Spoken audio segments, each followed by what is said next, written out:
Hello, स्वागत है आपका फ्री जीके के चैनल पे। मेरा नाम है किरण भावर। आज के इस वीडियो में हम भारत एवं विश्व का भूगोल कवर करने वाले हैं। पिछले 10-15 सालों में किस तरह के क्वेश्चंस पूछे गए हैं, ये हम आज के इस वीडियो में कवर करेंगे। ये वीडियो काफ़ी ज़्यादा नॉलेजेबल है। आपको पता चलेगा कि किस तरह के लेवल के क्वेश्चंस पूछे जाते हैं एग्जाम में भूगोल से रिलेटेड। ठीक है, तो वीडियो पूरा देखिएगा। चलिए शुरू करते हैं आज के इस वीडियो को।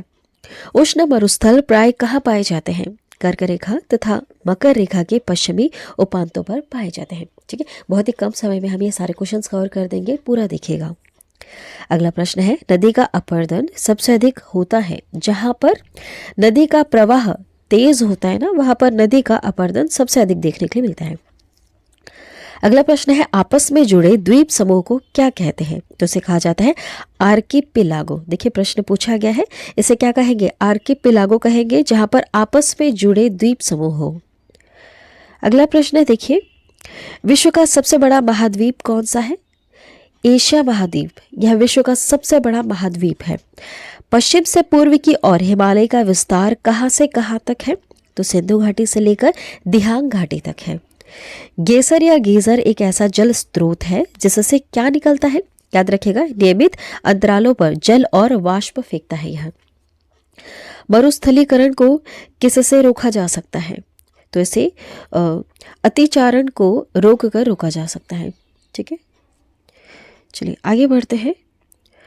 मृदा में मौजूद कार्बनिक पदार्थ को सामूहिक रूप से क्या कहेंगे? तो इसे खाद मिट्टी कहा जाता है। क्या कहेंगे? इसे खाद मिट्टी कहा जाएगा।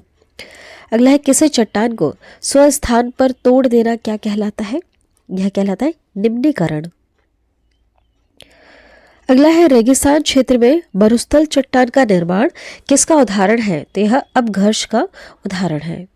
अपघर्षण का उदाहरण होता है। ठीक है, ये क्या है? अपघर्षण का उदाहरण है, यहाँ ना आएगा। अगला है, पर्वतों के उन प्राकृतिक अंतरालों को क्या कहा जाता है जो मार्ग बन जाते हैं? इसे दर्रा कहा जाता है। ठीक है, दर्रा सुना होगा आपने वर्ड भूगोल में। तो पर्वतों के उन प्राकृतिक अंतरालों को कहते हैं जो मार्ग बन जाते हैं। स्टेप शब्द किस जैव क्षेत्र से संबंधित है? तो याद रखिएगा, घास स्थल से। जिन झीलों के जल में यूमिक अम्ल मतलब धर्णिक अम्ल का भारी मात्रा में संकेंद्रीकरण होता है, उसे कहते हैं दुष्पोषण झील। इसे क्या कहेंगे? दुष्पोषण झील कहेंगे। दो आब का क्या मतलब है? दो नदियों के बीच की भूमि को दो आब कहा जाता है। नदी की तरुणावस्था में कौन सी प्रक्रिया होती है? तो घाटी को गहरा करने की प्रक्रिया होती है। चापाकार झील की रचना तब होती है जब नदी कहाँ पर होती है? बहुत कम ढलान पर। समुद्र तक पहुंचते पहुंचते नदी का प्रवाह धीमा हो जाता है तथा नदी अनेक धाराओं में विभाजित हो जाती है, जिनको क्या कहा जाता है? जिन्हें वितरिका कहा जाता है। ठीक है, हिमालयी क्षेत्र की चट्टानें मुख्य रूप से किस प्रकार की होती है? याद रखिएगा, अवसादी प्रकार की होती है। प्रश्न आ चुका है एक समय। जल और पवन द्वारा ऊपरी मृदा का पृथक्करण क्या कहलाता है? इसे क्या कहेंगे? इसे मृदा प्रक्षालन कहेंगे। ठीक है, मृदा प्रक्षालन। दो सागरों या महासागरों के मध्य भूमि की एक संकीर्ण स्थल पट्टी को क्या कहा जाता है? जल डमरू मध्य कहा जाएगा। पोहोल की क्रिया किसके कारण दृष्टिगोचर होती है? तो नदी के कटाव के कारण होती है। नदी के किस प्रवाह में बाढ़ के मैदानों का गठन हो जाता है? तो निचली या समतल प्रवाह के कारण हो जाता है। ठीक है, बाढ़ के मैदानों का गठन। कौन सी नदी भूमध्य रेखा को 2 बार काटती है? तो वह है कांगो नदी। ये काफ़ी ज़्यादा इंपॉर्टेंट क्वेश्चन बहुत बार एग्जाम में आ चुका है। कांगो ऐसी नदी है, वह भूमध्य रेखा को 2 बार काट देती है ना। वो बनी कुछ इस प्रकार से है, इस प्रकार से वो 2 बार उस रेखा को काट देती है। किस नदी घाटी के चौड़ा होने के कारण क्या होता है? तो पार्श्विक अपरदन होता है किसी भी नदी घाटी के चौड़ा होने पर। अगला है, इसे कहेंगे भूक्षरण, है ना। महाद्वीपों की एक साथ जुड़ी अवस्था को क्या कहा जाता है? इसे कहा जाता है पेंजिया। नेक्स्ट है, पर्वतीय छायाकरण विधि में भू आकृतियों पर किस दिशा से प्रकाश पड़ने की कल्पना की जाती है? उत्तर पूर्व से। देखिए कितने डीप में क्वेश्चन पूछे गए हैं एग्जाम में पहले भी। सो नहर किन दो झीलों को जोड़ती है? तो यह सुपीरियर और यूरोन को जोड़ती है। अरे दो झीलें हैं, सुपीरियर और यूरोन। सो नहर इन दो झीलों को जोड़ देती है। उत्तरी गोलार्ध के दाएं पवनों का विश्लेषण किसके द्वारा होता है? तो पृथ्वी के घूर्ण के द्वारा होता है। पवन वेग को किस यंत्र से मापा जाता है? तो पवन वेग मापी द्वारा मापा जाता है। ठीक है, एनीमोमीटर के द्वारा मापा जाता है। अगले प्रश्न की ओर बढ़ते हैं। व्यापारिक पवनें कहाँ से चलती है? यह उपोषण उच्च दाब से चलती है। किन पवनों को प्रति व्यापारिक पवन कहा जाता है? पश्चिमी पवन को कहा जाता है प्रति व्यापारिक पवन। दक्षिणी गोलार्ध में 40 से 60 डिग्री दक्षिण के बीच चलने वाली हवाओं को गरजने वाला चालीसा या तूफानी चालीसा कहा जाता है। किससे संबंधित है? यह पश्चिमी पवन से संबंधित है। पृथ्वी पर आने वाले सौर विकिरण को क्या कहा जाता है? इसे सूर्यापतन कहेंगे, है ना। अगला है, वायु की क्षैतिज गति से होने वाली ऊष्मा के अंतराल को क्या कहते हैं? अभिवहन कहा जाएगा। नेक्स्ट क्वेश्चन है, किसके द्वारा सूर्यातापन का एक भाग सोख लिया जाता है और पृथ्वी की विकृत ऊष्मा का संरक्षण भी किया जाता है? तो वह प्रक्रिया है जलवाष्प की। पवनारेख क्या निरूपित करता है? पवन प्रक्षोभ। ठीक है, डोलड्रम कटिबंध क्या कहाँ पर स्थित है? तो यह भूमध्य रेखा के निकट में स्थित है, डोलड्रम कटिबंध। उपोषण उच्च दाब के कटिबंधों का और इसे और किस नाम से पुकारा जाता है? जैसे शांत अक्षांश के नाम से भी जानते हैं। उच्चतर तुंगता पर वायुमंडलीय ताप के बढ़ने को क्या कहा जाएगा? तो इसे तापोत्क्रमण कहा जाएगा। नेक्स्ट है, वायु की आर्द्रता, नमी, तापमान, स्थान और मौसम में किस पर ये निर्भर करती है? तो ये सभी पर निर्भर करेगी। वायु की आर्द्रता, तापमान पर, स्थान पर और मौसम, है ना। हवा के तेज वेग से बने रेतीले टीलों को क्या कहा जाता है? हवा के तेज वेग से जो बनेंगे रेतीले टीले, इसे मरुटिबा कहा जाएगा। याद रखिएगा, मरुटिबा कहा जाएगा। नेक्स्ट है, जब केंद्र में निम्न दाब और चारों ओर उच्च दाब होता है तब क्या होगा? चक्रवात होगा। चक्रवात कैसे होता है? जब केंद्र में निम्न दाब होता है और चारों ओर उच्च दाब होता है ना। एक प्रोसेस में उल्टा भी होता है। वातावरण का वह स्तर जो इलेक्ट्रॉन्स और धनात्मक आयन के कुछ अशांशों के मिश्रण से बना है, वह क्या कहलाएगा? वह आयन मंडल कहलाता है, आयनोस्फीयर कहलाता है। वातावरण का वह स्तर जो इलेक्ट्रॉन्स और धनात्मक आयन के कुछ अंशों के मिश्रण से बना होता है। उस परत को क्या कहा जाता है? जहां ऊंचाई बढ़ने के साथ साथ तापमान में बिल्कुल कमी नहीं होती है, तो उसे समताप मंडल कहा जाएगा, है ना। इसमें क्या होगा? ऊंचाई बढ़ने के साथ साथ तापमान में बिल्कुल कमी नहीं होगी। पथरीले रेगिस्तानों में एक दिशा में लगातार चलने वाली हवाएं क्या बनाती है? ये बनाती है यारदांग। तट पर अधिक बल के साथ पहुंचने वाली भूकंपीय सागर तरंगे को क्या कहा जाता है? सुनामी। पृथ्वी पर व्यवहार जल का मुख्य स्रोत क्या है? भूमिगत जल है। अगला प्रश्न देखिए, वह मृदा जल कौन सा है जो पौधे के लिए अति आवश्यक होता है? तो वह होता है गुरुत्वीय जल। गुरुत्वीय जल, ठीक है, पौधों के लिए अति आवश्यक है मृदा जल। चलिए अगला है, वह स्थान कौन सा है जहाँ खारे जल और स्वच्छ जल का सतत मिश्रण होता रहता है? तो होता है ज्वानदमुख एस्चुरी। भूप जल स्तर का पुनर्भरण किस पर निर्भर करता है? उस क्षेत्र के ऊंचावच पर निर्भर करता है। किसी विशाल झरने की तली में पानी का तापक्रम उसके सबसे ऊपरी भाग की तुलना में अधिक होता है। क्यों? क्योंकि गिरते हुए पानी की गतिज ऊर्जा ऊष्मा में परिवर्तित हो जाती है। एशिया और अमेरिका के तटों को छूने वाला कौन सा महासागर है? वह है प्रशांत महासागर।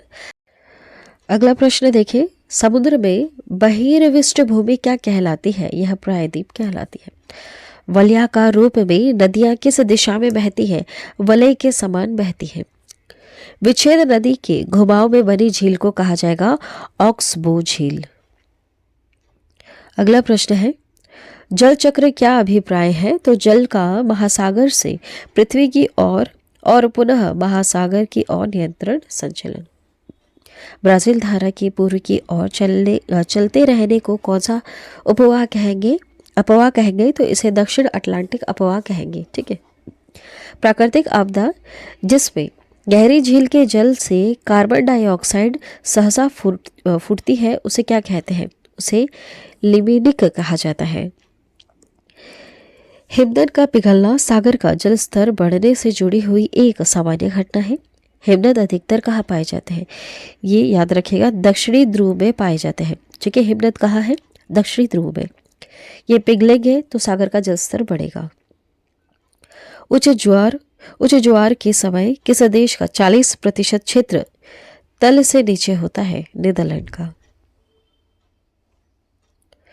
नेक्स्ट है, लवण की सांद्रता प्रति 1000 भाग में लवणता के रूप में मापी जाती है। अतः स्थलीय जल में सांद्रता कितने प्रतिशत से कम होती है? तो मात्र 5% से कम होती है। 90 डिग्री पूर्वी कटक किस महासागर में अवस्थित है? तो हिंद महासागर में स्थित है। ठीक है, 90 डिग्री पूर्वी कटक। संयुक्त राज्य अमेरिका से सटे अटलांटिक महासागर में कौन सा बैंक स्थित है? ग्रैंड बैंक स्थित है। समुद्र नीला क्यों प्रतीत होता है?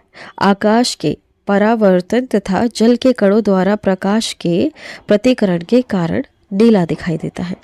फिजी द्वीप किस महासागर में अवस्थित है? दक्षिणी प्रशांत महासागर में। अगला प्रश्न देखिएगा, कौन सा सागर बिना तटीय रेखा के है? तो वह होता है सरगेसो सागर। ये बिना तट का है। देखिए यहाँ पर एक नोट है, सरगेसो सागर जो है पूरी तरह से अटलांटिक महासागर के भीतर भूमि सीमा के बिना विश्व का एकमात्र समुद्र है। प्रदूषण और पर्यावरणीय क्षति के आकलन को ध्यान में रखते हुए देश की राष्ट्रीय आय को मापना क्या कहलाता है?